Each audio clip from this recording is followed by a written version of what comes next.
Soy David Adams y os invito a acompañarme en un viaje épico, en el que estudiaremos la creación de 4 imperios y las luchas dinásticas que los desgarraron. Timur, la espada del Islam; Edgar, el rey de todos los ingleses; Atila el Huno y Carlomagno, el padre de Europa, construyeron vastos imperios que dominaron el mundo y terminaron siendo destruidos por rivalidades familiares. En el siglo XIV, un poderoso líder de Asia Central libra una guerra santa para expandir sus dominios. Lanzan flechas de fuego para obligar a salir a los georgianos y se enfrenta a colosos en el campo de batalla. Le espera un arma aterradora: 125 elefantes de guerra, antes de que un conflicto familiar estalle en su reino. Sus 200.000 soldados se dispersan y jamás volverán a reunirse. Y provoque un baño de sangre, traiciones continuas y el fin del imperio.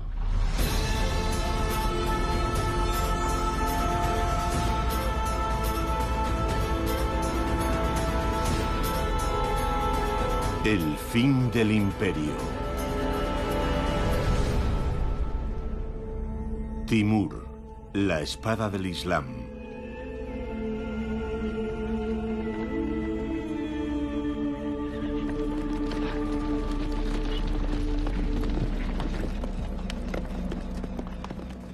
Soy David Adams y estoy en las montañas Hisar, en Uzbekistán, en la tierra natal de uno de los grandes conquistadores de la historia. Y no estoy hablando de Genghis Khan, sino de un insigne guerrero que casi 2 siglos después creó un imperio que asombraría al mundo.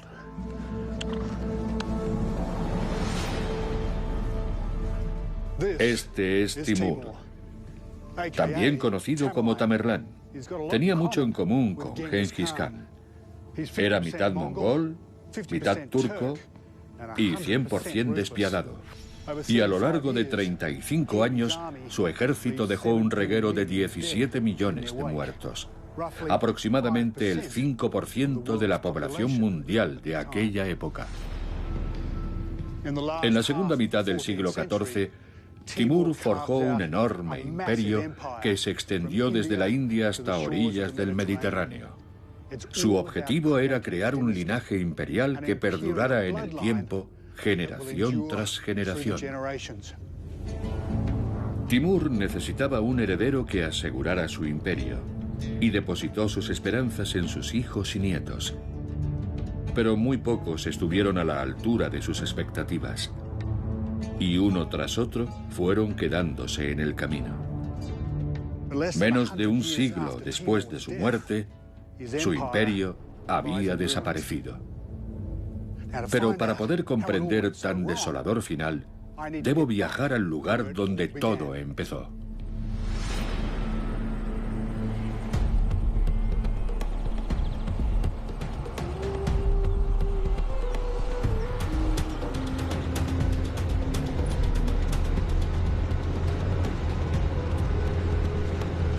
Es un pueblo situado a 20 kilómetros. Tras las montañas. Justo al otro lado. Rustam Nazarov va a mostrarme el mundo en el que creció Timur. Nuestra primera parada es un encuentro de Buzkashi, un deporte que nació como una celebración de la victoria. Es un deporte muy antiguo. Ya. Y muy popular en Asia Central. Los competidores deben sujetar el cuerpo de una cabra decapitada y llevarlo hasta un círculo situado en un extremo. En el pasado, a veces se usaba el cadáver de algún jefe tribal derrotado. Este es Fasula, el campeón de Buzkashi de Asia Central. Pertenece al clan Barlas, igual que Timur, y muestra con orgullo las cicatrices causadas por la continua práctica de este brutal deporte.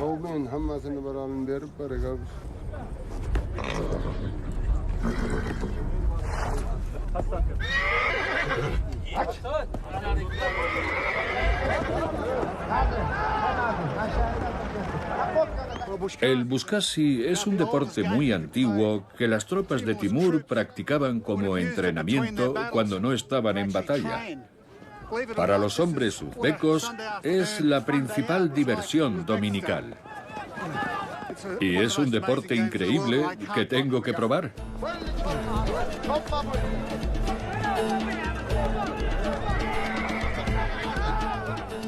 El espíritu de sus antepasados inunda el ambiente. Soldados a caballo con un arco en una mano y un sable en la otra. Guerreros implacables que causaban masacres en los campos de batalla, a los que solo un hombre podía liderar. Timur-Lan, conocido en Occidente como Tamerlán el Grande.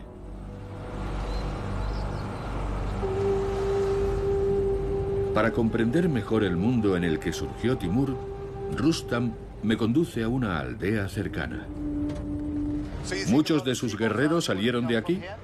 Sí, Timur buscaba a sus soldados en estas montañas, porque aquí los hombres eran más fuertes y más altos y valientes. Ya. Nos encontramos en el corazón de una región histórica conocida como Transoxiana, un territorio de Asia Central que ha sido invadido numerosas veces a lo largo de la historia. Bonito pueblo. Sí. Y además es muy antiguo. Qué curioso. Sí, aún utilizan el arco tradicional. ¿Timur creció en un lugar como este? Sí, e igual de duro. El hombre destinado a conquistar casi la mitad del mundo conocido nace en 1336 en un entorno tan humilde como este, en lo que hoy es Uzbekistán. El ritual de salar al bebé para ahuyentar a los malos espíritus se remonta a tiempos muy antiguos. Según cuenta la leyenda, Timur nace con las manos cubiertas de sangre, un presagio de los millones de personas que perderán la vida a causa de su implacable sed de poder.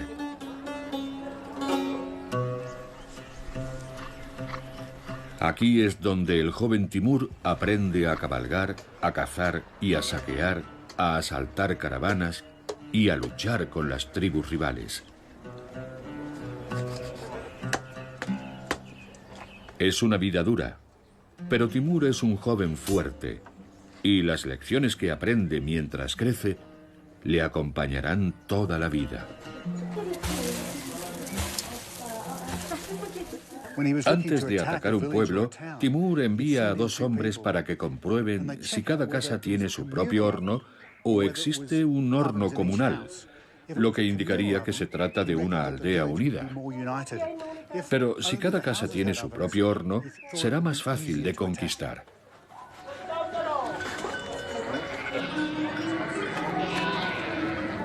Timur comanda un ejército de tártaros y turcos islámicos. Pero él no desciende de un linaje real, lo que amenaza sus posibilidades de conservar el poder y transmitirlo a un heredero. Timur deposita sus esperanzas en su primer hijo, cuyo nombre, Jahangir, significa el conquistador del mundo. Timur tendrá 4 hijos, con 4 esposas diferentes. Pero debido a sus orígenes humildes, tendrá que enseñar a sus descendientes a arrebatar el poder a sus enemigos. Es un joven muy astuto. Pertenece al clan Barlas. Y cuando el ejército mongol invade sus tierras y el jefe huye, Timur se erige en jefe del clan con tan solo 24 años.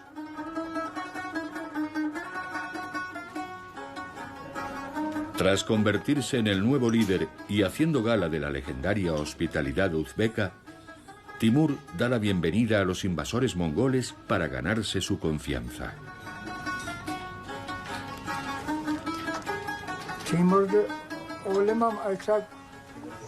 Hoy en día, los aldeanos siguen venerando su astucia, su valentía y su amor por el arte y la ciencia.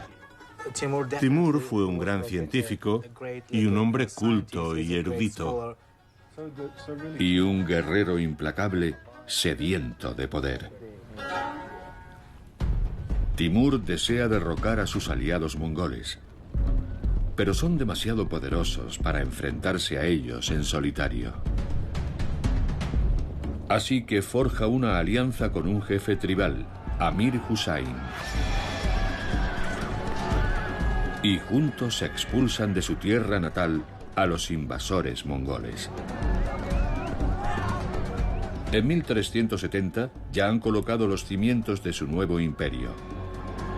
Pero Timur no piensa compartirlo. Y pronto volverá a demostrar que es un maestro de la traición. Pocos meses después de su victoria compartida, Timur ataca la capital de su aliado y tras despojarle de sus tesoros, ordena su ejecución.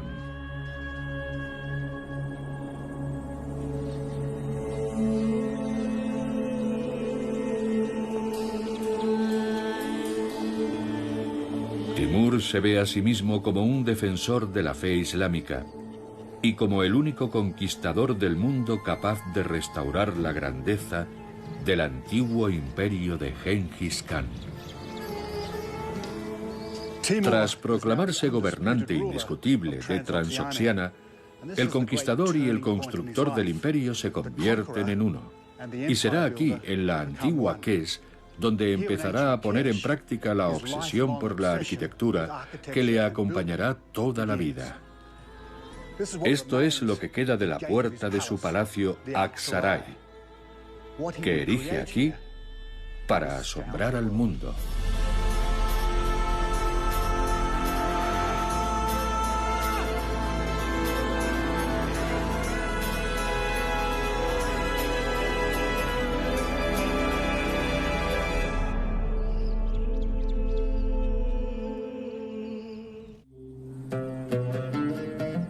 En la segunda mitad del siglo XIV, su ascenso es imparable. El joven jefe tribal se ha convertido en un temible guerrero con un imperio que se extiende por toda Asia Central. Como un despiadado caudillo, elimina a todos aquellos que se interponen en su camino y destruye grandes ciudades mientras construye otras. Estamos en la ciudad de Sarisabz, la antigua Kesh, donde Timur ordenó la construcción de Aksaray, un espectacular palacio de verano.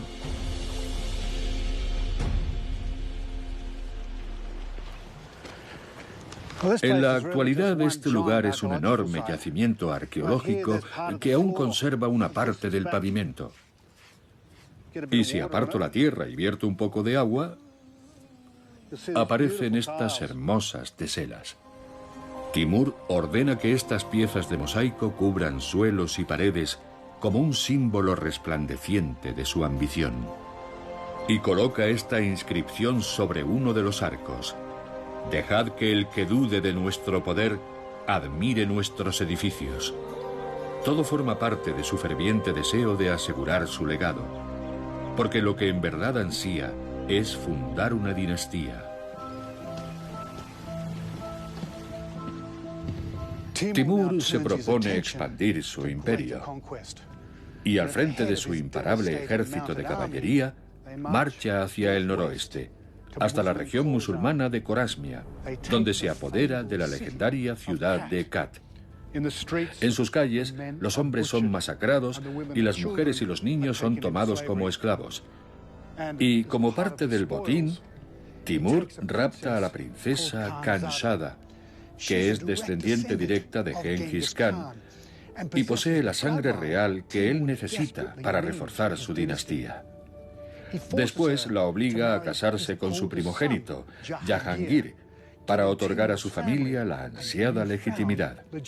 Y mientras planea el futuro de su estirpe, comienza a construir una capital digna de su imperio.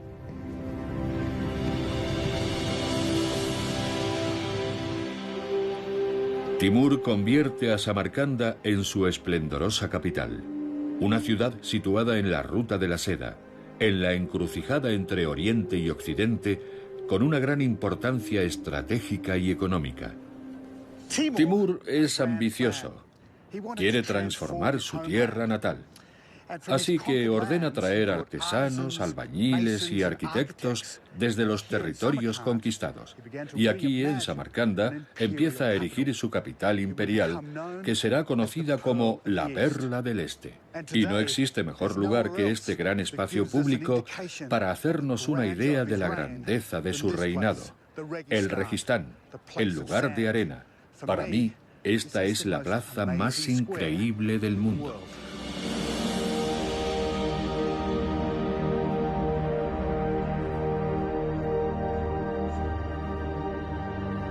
El control de las rutas comerciales y el botín de las conquistas financian sus proyectos.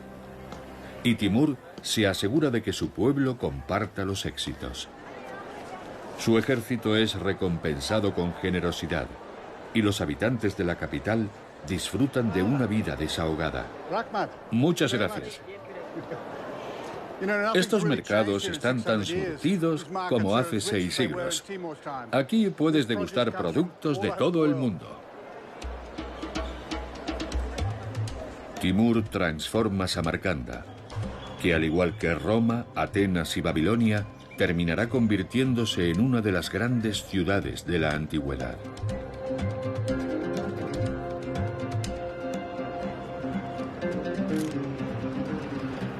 En 1376, Timur ve cumplidos sus deseos. Su poder, su fama y su ejército crecen al mismo ritmo que su imperio. Samarcanda, su espléndida capital, es la ciudad más próspera de la Ruta de la Seda. Su amado hijo Jahangir, a sus 20 años, es su general más capaz y está emparentado gracias a su matrimonio con la dinastía de Genghis Khan. Pero un día, mientras combate en la frontera oriental, recibe una terrible noticia. Timur regresa a la capital y encuentra una ciudad en duelo. Jahangir, su primogénito y la gran esperanza de su dinastía, ha muerto a causa de una enfermedad repentina.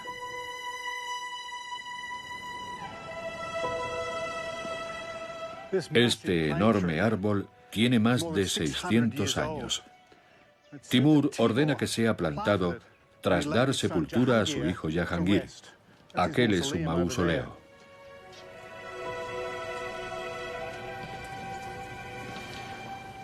Mientras llora su muerte, Timur medita una decisión trascendental: a cuál de sus descendientes legará su imperio.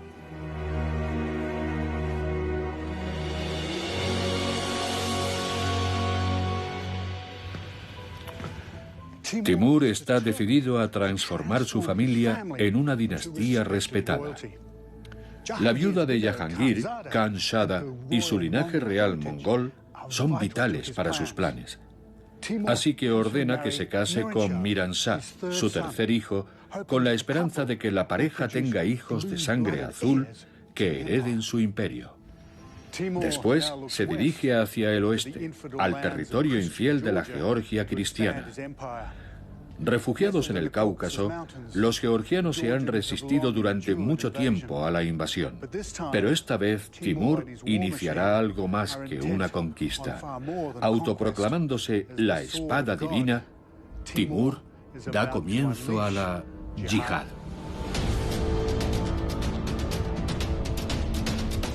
Incapaz de contener su ambición en su propio continente, Timur avanza con paso firme hacia las puertas de Europa.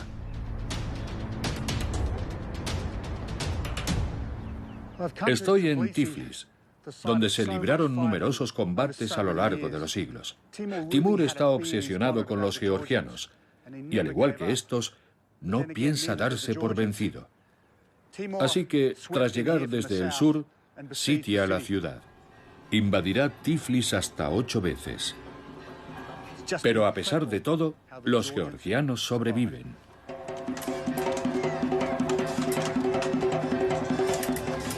Incluso hoy, en el corazón de la ciudad, aquel amargo choque de civilizaciones sigue sin olvidarse.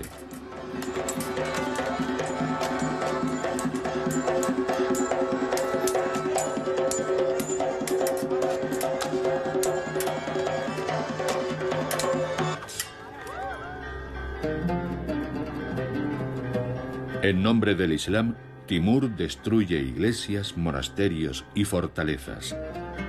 Y quema cosechas y viñedos para matar de hambre a la población y borrar a este pueblo y a sus creencias de la faz de la tierra. Pero los georgianos no se rinden y luchan por perpetuar su forma de vida. Lo primero que hace Timur es destruir los viñedos. Pero para nosotros, el vino y los viñedos son sagrados. Así que los soldados georgianos cortan sarmientos que luego esconden en su pecho. Tras la batalla, cuando van a recoger los cuerpos de sus compatriotas caídos, los georgianos recogen los sarmientos de vid que ocultaron entre su ropa. Con ellos hacen nuevos plantones. Y cuando años después los musulmanes regresan, contemplan atónitos por todas partes los hermosos viñedos georgianos que nunca podrán erradicar porque desconocen el secreto.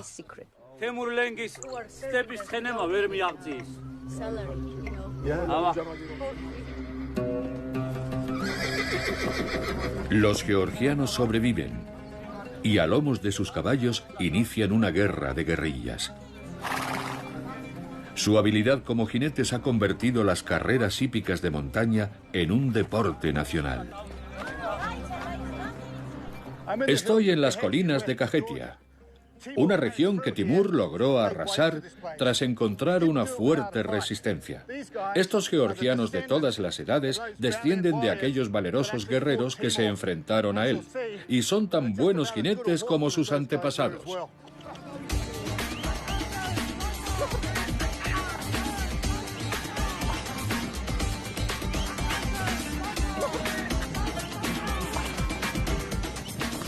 Utilizando su pericia como jinetes y su conocimiento del terreno, los georgianos acosan a los invasores y les tienden hábiles emboscadas.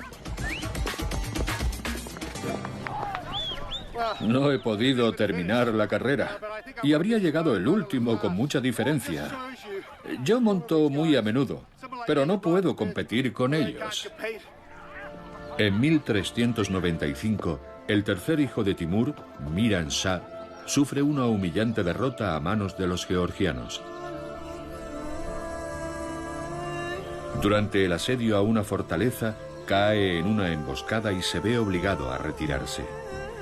Su padre es informado de su fracaso y viaja a la región para enseñar a su heredero una lección vital, que toda derrota debe ser vengada.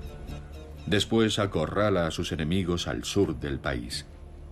Los georgianos se hacen fuertes en Barsia, en este complejo de cuevas. Es un lugar increíble que atraviesa toda la montaña, pero Timur es un gran estratega. Sus hombres descienden en canastas y lanzan flechas de fuego al interior de los túneles para hacer salir a los georgianos. Y cuando lo hacen, una lluvia de flechas acaba con ellos.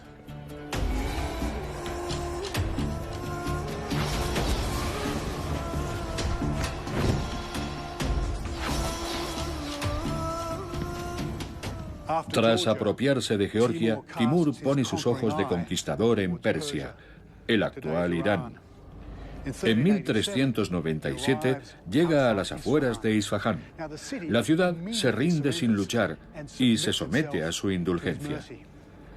Pero unos disconformes rompen el trato, asesinando a algunos soldados en el interior de la ciudad. Su venganza es despiadada y constituye una demostración de la suerte que corren aquellos que le traicionan. Los 70.000 habitantes de Isfahán son decapitados y sus cráneos son amontonados en 28 torres alrededor de la ciudad. Este es el escenario bélico que Timur muestra al mundo.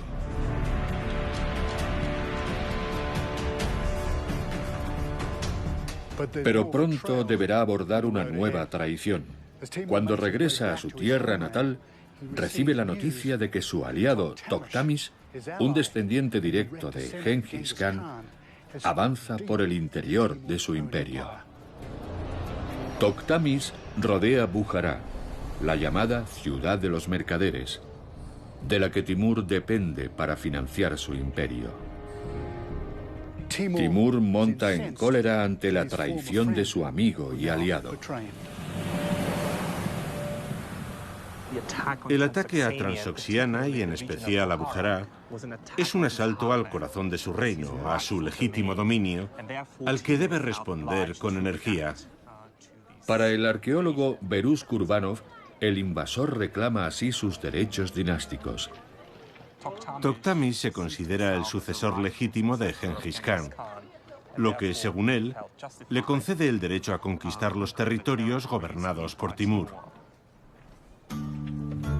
Timur ha conseguido unir a su familia con el linaje real de Gengis Khan para convertirse en el creador de una estirpe legítima. Pero al codiciar una posesión tan preciada, Tokhtamis se transforma en una amenaza. Bujará es una gran ciudad comercial, el centro de la cultura y la teología islámica y el corazón de la ruta de la seda. Es un tesoro que no puede perder.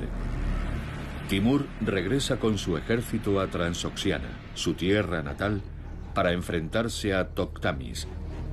Pero este se retira sin presentar batalla y abandona la valiosa ciudad. Timur decide acabar para siempre con las ambiciones de su rival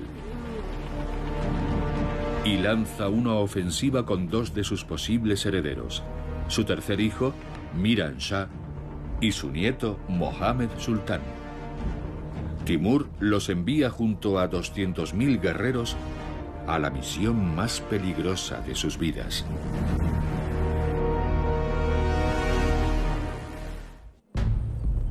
Muchos imperios se han derrumbado a causa de las disputas familiares. Pero a finales del siglo XIV, Timur, el gran guerrero, no debe enfrentarse a un conflicto interno, sino a un antiguo aliado, el jefe tribal Tokhtamis.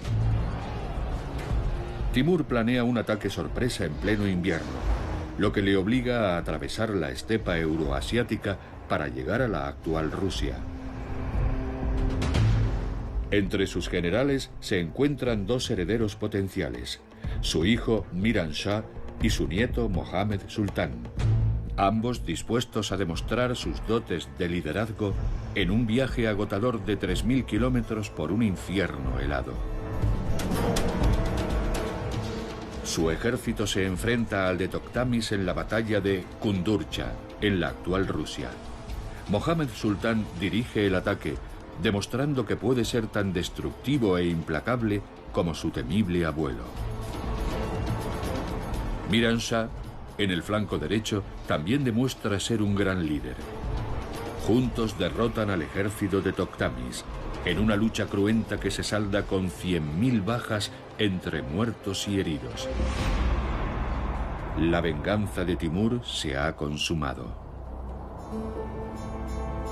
Los dos posibles herederos han demostrado su valía, pero la sucesión al trono aún parece lejana. Timur no da muestras de decadencia. Y aunque la esperanza de vida apenas supera los 30 años, él ya ha cumplido 60 y ha sobrevivido a algunos de sus potenciales sucesores.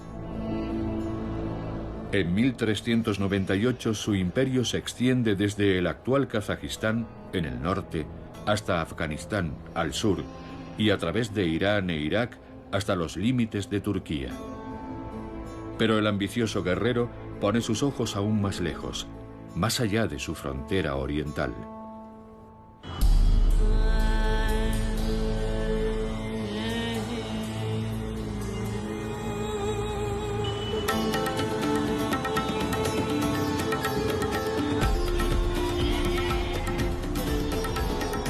Consciente de que la guerra civil ha llevado a la India al borde de la ruptura, Timur decide conquistar su capital, Delhi, famosa por sus increíbles riquezas. Timur lleva consigo a sus nietos Pir Muhammad y Khalil Sultán. Y al frente de un ejército formado por 90.000 hombres, inicia la invasión de la India.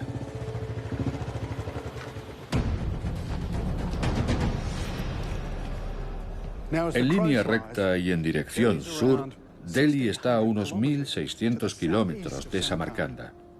Timur y sus fuerzas cruzan el Hindu Kush, una de las cordilleras más traicioneras de la Tierra, y después descienden por el Punjab hasta la planicie india.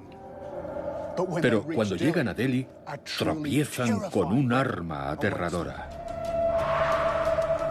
125 elefantes de guerra, que desde los tiempos de Alejandro Magno han sido usados como carros de combate. Los elefantes se lanzan a la carga y tras ellos 50.000 soldados que cruzan los límites de la ciudad para enfrentarse al ejército de Timur. Pero este no retrocede y hace avanzar a centenares de camellos con balas de heno en llamas atadas a sus grupas. Algunos elefantes son abatidos y otros huyen aterrados, aplastando a sus propias tropas. Y es entonces cuando sus nietos demuestran su valía. Pir Muhammad ataca, obligando a los indios a retroceder, mientras Khalil Sultán, en el flanco izquierdo, avanza con valentía y captura el primer elefante. Ambos primos intentan demostrar que tienen el carisma necesario para gobernar. Y cuando el ejército indio por fin es derrotado, se abren las puertas de Delhi.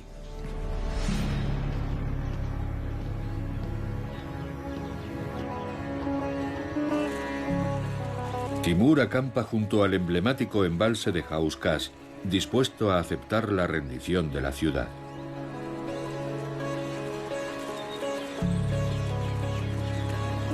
Pero poco después de su llegada, cuando unos rebeldes atacan a sus soldados,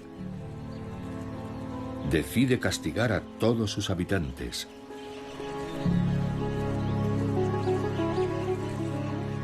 Masacra a la población, saquea la ciudad. La historiadora Raksanda Jalil, tras estudiar el relato del propio Timur, piensa que su verdadera motivación era apoderarse de las riquezas. Sus pomposas teorías explican que sus llamamientos constantes a matar a los infieles son actos permitidos por su religión. Pero esos principios constituyen una forma astuta de ocultar su auténtica pretensión, que es, en lenguaje llano, robar y saquear. 100.000 personas pierden la vida en tan solo un día, y la ciudad es arrasada en lo que Timur llamará mi mayor conquista.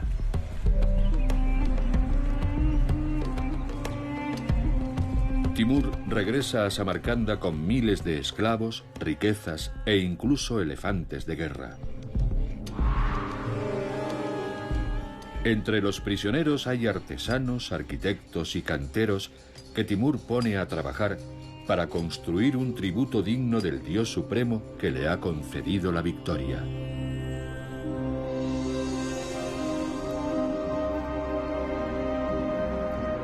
Una mezquita de unas dimensiones jamás imaginadas.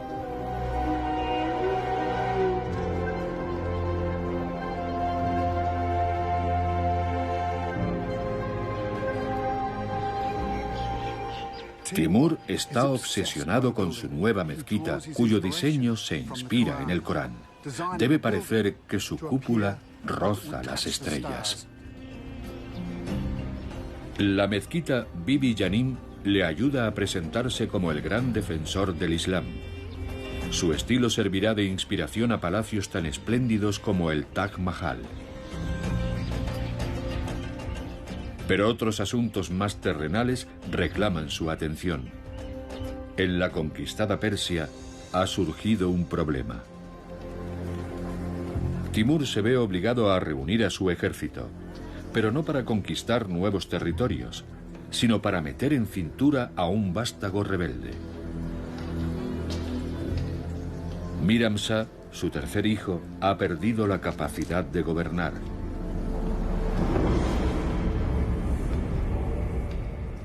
Tras recibir un fuerte golpe en la cabeza al caerse de su caballo, Miram Shah se comporta como un demente. Ha derribado los edificios más hermosos de su reino en Persia y lleva una vida libertina y depravada. Cuando comprueba su estado, Timur aparta a su hijo del poder y, por supuesto, de sus planes sucesorios. Timur fija sus ojos en Mohammed Sultán, su nieto mayor, y lo elige para dirigir una campaña en lo que hoy es Turquía. Mohammed es una figura clave en la victoriosa batalla, pero pagará un alto precio por ello, ya que resulta herido en el fragor del combate. Timur acude al campamento para estar a su lado, pero 3 días después, Mohammed Sultán, su posible heredero, sucumbe a las heridas. Siguiendo la costumbre mongola, Timur ordena destruir el tambor de guerra utilizado por su nieto. Y el problema de la sucesión vuelve a aparecer. No falta mucho para que cumpla los 70 y aún no ha encontrado al gran líder que ocupe su lugar. Necesita a alguien con astucia y carisma que sea digno de heredar su imperio. Timur se fija en uno de sus nietos, Pir Muhammad, que luchó con valor e inteligencia durante la campaña de la India e incluso capturó un elefante de guerra, y lo elige como sucesor.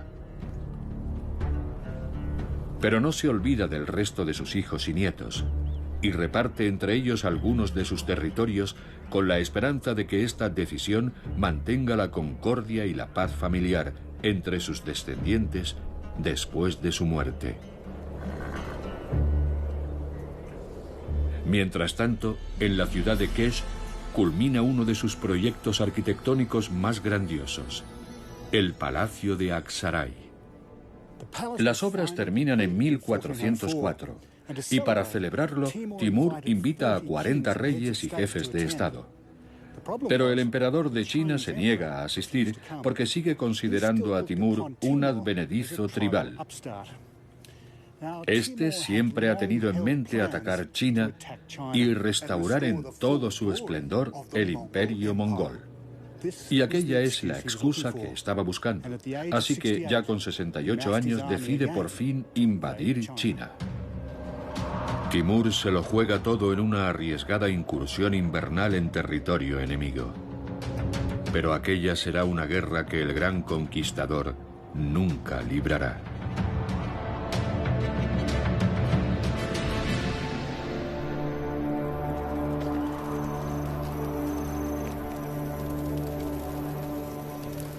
Las condiciones extremas diezman hombres y caballos. Timur cae enfermo y una gélida noche, en la estepa kazaja, su vida se apaga.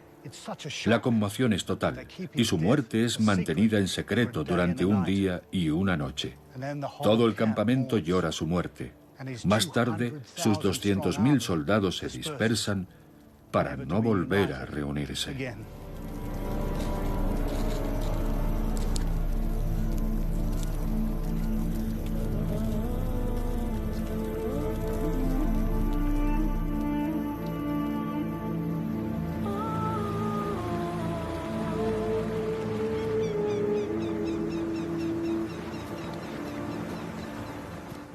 Pero ¿qué habría pasado si Timur hubiese vivido el tiempo suficiente para alcanzar la victoria y tras cruzar las montañas hubiese invadido China? Su victoria habría consumado su mayor ambición, el renacer del imperio mongol más de un siglo después de la muerte de Genghis Khan. Y con el control absoluto de la ruta de la seda, incluso habría acariciado la posibilidad de implantar un califato islámico que se extendería desde Pekín hasta París. Una visión que muere con él. Y cuando la noticia de su muerte se extiende por el imperio, su sueño de fundar una dinastía real también empieza a desmoronarse. Timur pasó muchos años planeando ese momento. Y es entonces cuando el heredero que él mismo eligió da un paso al frente, su nieto, Pir Muhammad. Debe asumir el control de un vasto territorio y de una volátil mezcla de culturas y religiones. De un imperio en el que hay sultanes, señores de la guerra y pueblos nómadas y sedentarios. Pero su mayor fuente de problemas emana de su familia. Desde sus bastiones repartidos por todo el imperio, muchos de los que ansiaban suceder a Timur están tramando astutos planes para alcanzar su objetivo. Cuando las familias se enfrentan por un trono, pueden destruir el imperio que ambicionan. Timur, el gran guerrero de Asia Central, pasó toda su vida acaparando riquezas y territorios. Pero su muerte ha provocado un seísmo de dimensiones colosales. Timur eligió a su nieto Pir Muhammad como legítimo sucesor, pero algunos de sus descendientes se muestran reacios a respetar su última voluntad. Uno de ellos es su nieto Khalil Sultán, un guerrero valiente y respetado que cayó en desgracia al elegir como esposa a una mujer intrigante a la que su familia desprecia. Khalil gobierna un territorio situado al este de Samarcanda y desde allí envía un mensaje. Las monedas imperiales siempre han llevado el nombre del rey, pero tras la muerte de Timur, Khalil Sultán hace acuñar monedas nuevas. Aquí tengo una de ellas, y como gesto de desafío, omite el nombre del nuevo emperador, su primo Pir Muhammad. En las mezquitas del territorio que él gobierna, su atrevimiento va aún más allá. En las oraciones oficiales se ignora al nuevo rey, y su lugar lo ocupa el nombre de Khalil Sultán.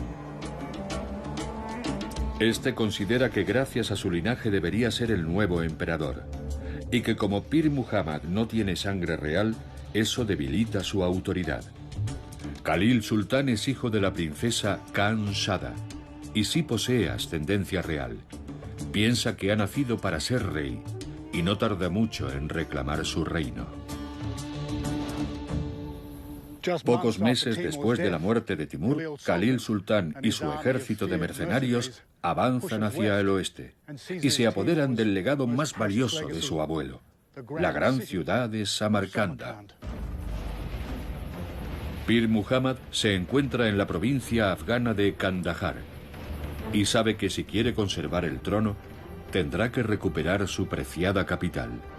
Así que recorre con su ejército 1500 kilómetros para intentar detener a su traicionero primo.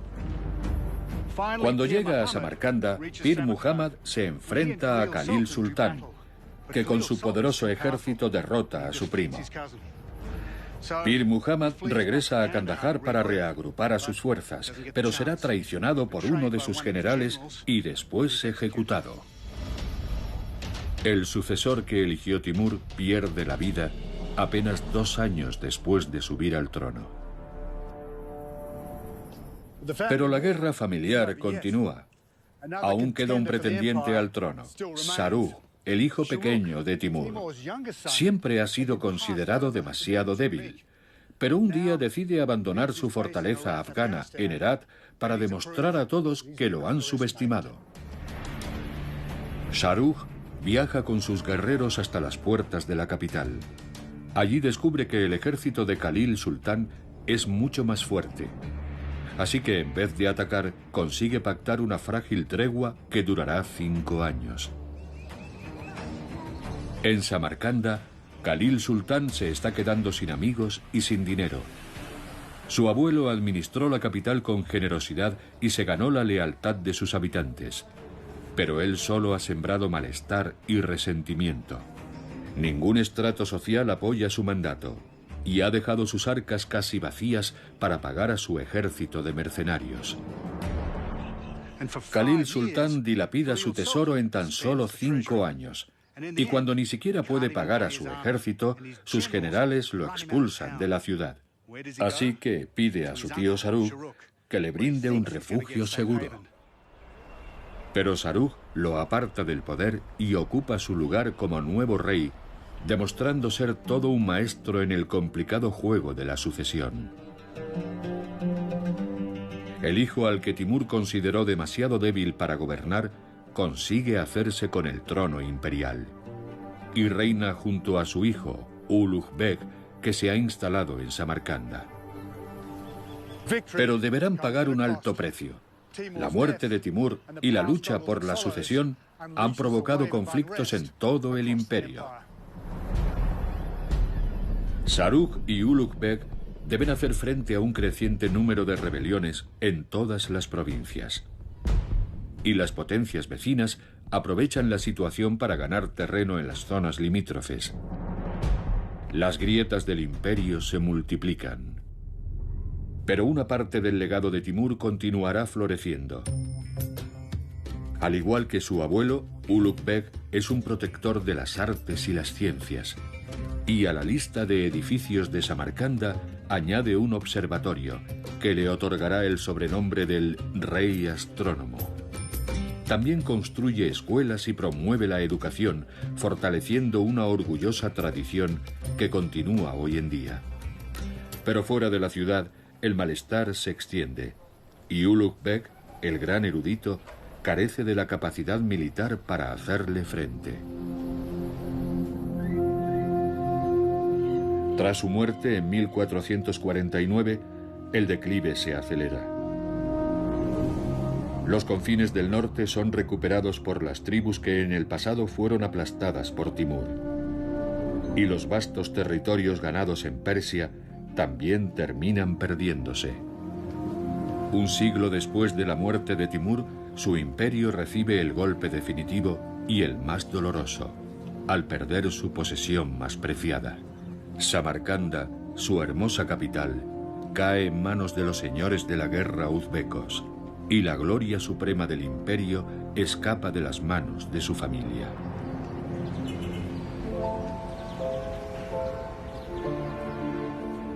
Mientras tanto, a miles de kilómetros, otro continente florece. En Europa, el Renacimiento está llegando a su apogeo. Y un nuevo descubrimiento despojará de su recurso más valioso a la región que un día dominó Timur. Timur financió su imperio gracias al control de la ruta de la seda, que monopolizaba el intercambio de mercancías entre Oriente y Occidente. Pero cuando los europeos descubren rutas marítimas que bordean sus antiguos dominios, la ruta de la seda inicia su declive. Un ocaso que evitará que otro temible constructor de imperios vuelva a aparecer nunca en Asia Central.